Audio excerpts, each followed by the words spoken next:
দেখো শঙ্কর মাছের বাচ্চা উঠেছে, ছোট্ট একটা বাচ্চা। চলো চলো চলো।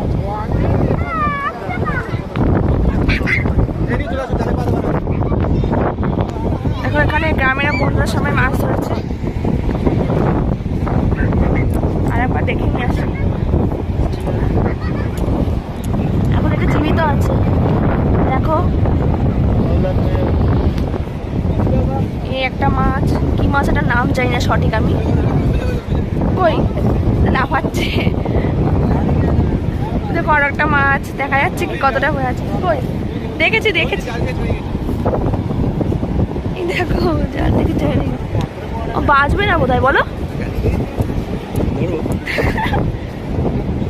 লাফাবে লাফাবে। আমার বর ধরেছে মাছটা, দেখো দেখো দেখো।